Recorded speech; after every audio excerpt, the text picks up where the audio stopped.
6:20 in the morning here in upstate New York, beautiful northern Catskill Mountains. So we're going to do an omelet today with nice creamy goat cheese and some mixed kale and spinach. So here at the inn, when we do our spinach omelets or our kale omelets, what I first love to do is go out to the garden early in the morning. Usually I get out there and I beat the sunrise, pick the greens, come inside, wash them, spin them, so they're in the omelet within a very short time frame. And I don't like to cook my greens. I don't like to cook my spinach. I don't like to cook my kale. So I'm going to just show you how we do it here. So I'm going to bring this down. Please bear with me. Again, it's all live. I'm by myself. Okay, so have my food handler gloves. Got my bowl.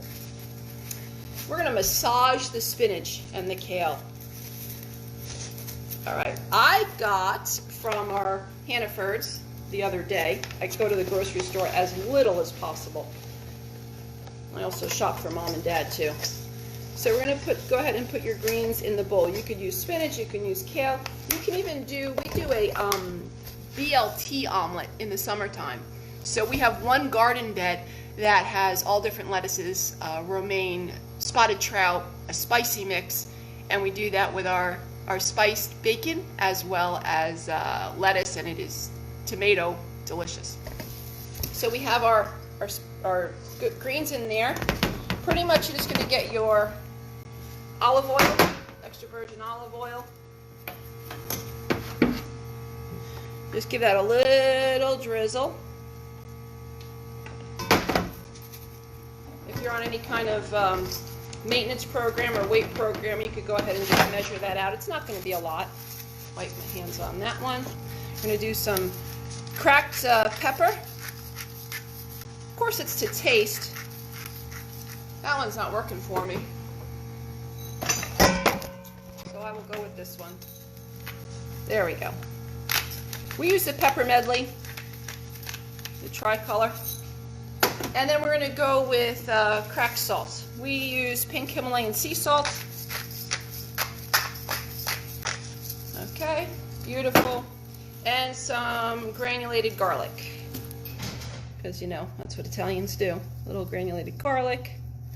All right, now, if I wasn't going to be doing the pear, and I was, let's say, going to be doing the greens, goat cheese, and let's say oven roasted grapes, which that's what you do when you have an abundance of grapes, or grapes that are just starting to get a little too squishy for you, you like crispy ones, go ahead and toss those in a bowl with a little bit of olive oil, cracked black pepper, salt, put them on a piece of parchment paper, roast them in the oven, and they kind of pop up, and then they'll just kind of shrivel up a little bit, not like raisins, but you roast them. They're really good. You could pack those in those to-go containers that I was talking about the other day, pop them in your freezer, and then you can do kale, goat cheese, and those roasted grapes. That's lovely.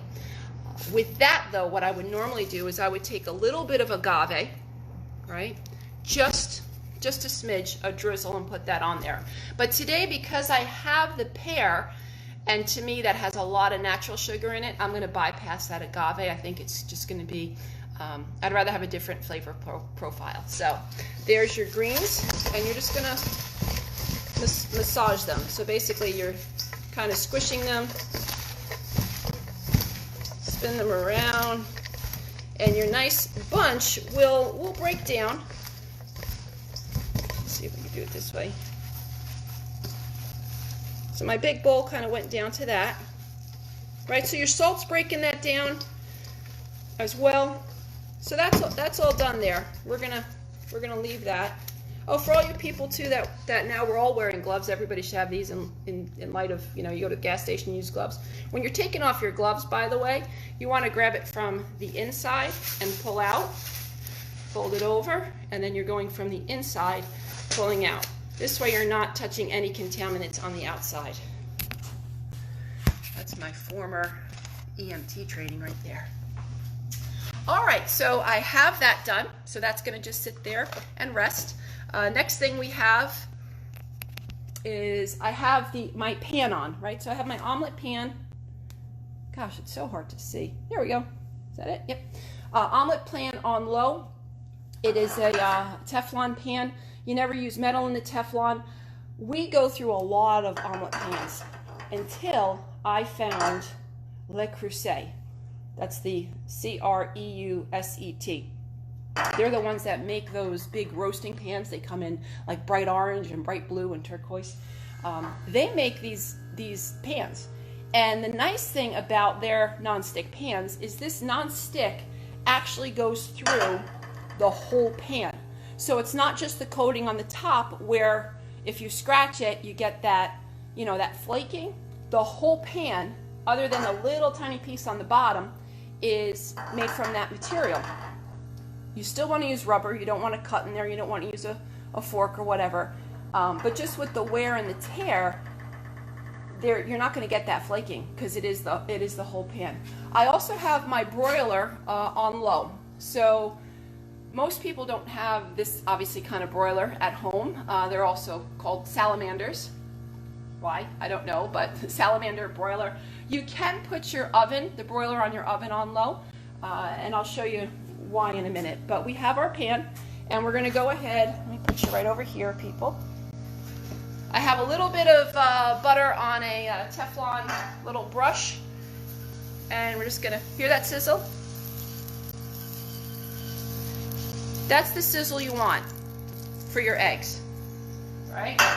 Probably what I should have told you to do first was take your eggs, mix them up in a bowl. I didn't, so that's okay. But basically in here I have my 3 eggs, or today I actually have 2 eggs and 2 egg whites because I had egg whites left over from my hollandaise sauce. I put in a little splash of water and a pinch of baking powder. So don't tell my mom I told you that, but we use aluminum-free baking powder. Just put a pinch in your eggs. I see John Bowman watching. Hey, John, just a pinch in your eggs, and that'll help fluff them up.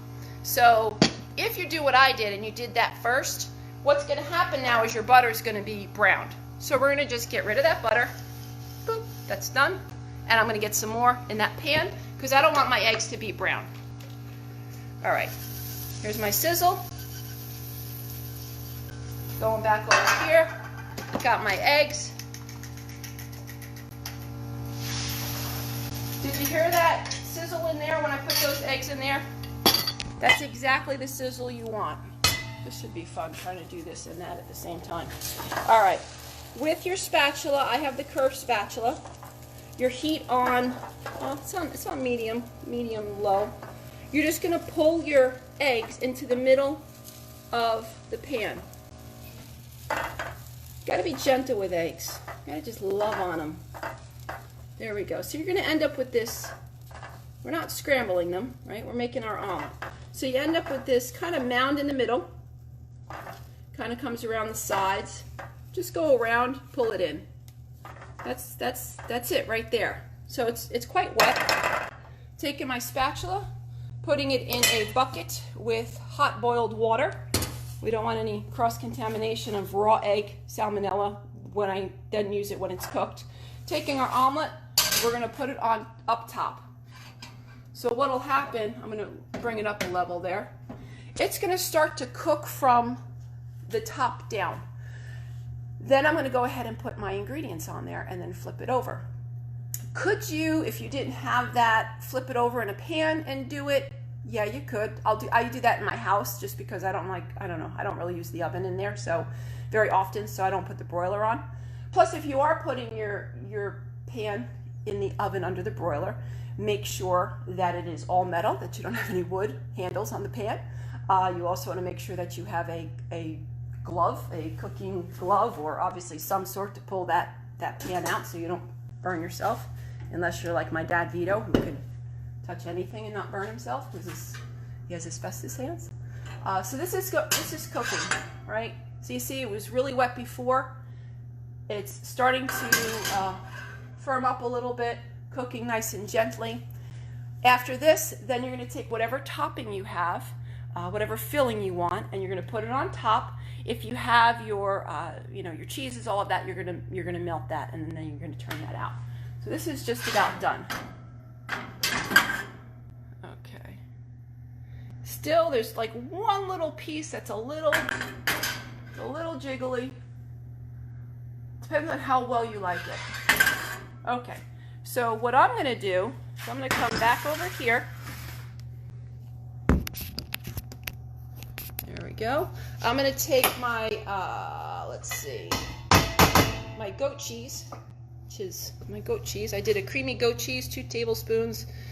You could do more or less. I don't know. It's up to you. Go ahead and just spread that around. Now, if you have a piece of your omelet that's a little wetter, you know, you can always put your cheese on there, put it back under, and melt it on top.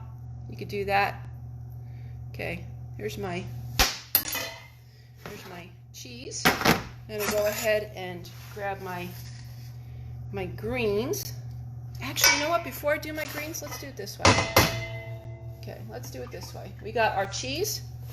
I have my spiced pear preserve. This is, oh my gosh, this is so beautiful. I am so hungry right now too. I woke up hungry. That's what happens every day of my life. I wake up hungry. All right. So I don't want to cook the greens. So there's my goat cheese and my jam. I'm going to put that under there. Cheese and jam is in an omelet is very popular in France. Us Americans aren't as, it's not as common. Actually, I hardly ever see it on a menu when I go out for breakfast, which I do every day that we're closed here. That's what I do. I go out for breakfast. I've eaten, I think, just about in every place in our county and in our neighboring county. All right. And then I work out during the week with my strength therapist, so it all balances out. And I eat well during the week. Okay, so there we go. So that's nice, and that's just softened a little bit. We're gonna go ahead and get the greens on there. So I don't know if you noticed, but my filling, I kind of laid it one way. You can lay it this way or that way. Generally with the omelet, we try to put it in a type of a line. This way when you fold it, it's all there. We'll put that green on top, those greens on top. There's my omelet there. Now we're gonna do the turnout. Got my plate, got my plating spatula. Okay, I'm right-handed, so when I hold the omelet in my left hand, the pan, you're gonna lift up from underneath and you're just gonna slide it. And then when it gets to the plate, you simply flop it over. That's the flop. So here we have beautiful organic baby spinach and kale, gently dressed with some little olive oil, salt and pepper, granulated garlic, beautiful pear preserve with the creamy goat cheese. Now, I have to get a fork. I'm not sure what you guys want me to do.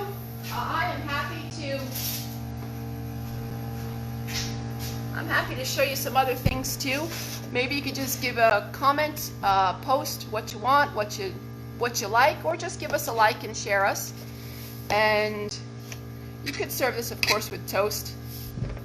I have to balance out all the carbs. I tell you what, if you're looking to go on a wellness journey, don't underestimate the power of fiber. Fiber is your ticket. I'm not talking about the powdered stuff that comes in a jar. Your greens, your carrots, your things that are going to help keep everything moving. That's where you want to go. All the other stuff is in moderation. Until then, I don't know if I should eat this. I'm actually salivating, but I don't want to make a mess on live TV. Remember to distance together. We love you guys. Let me know what you want to see, and I'll do it. All right.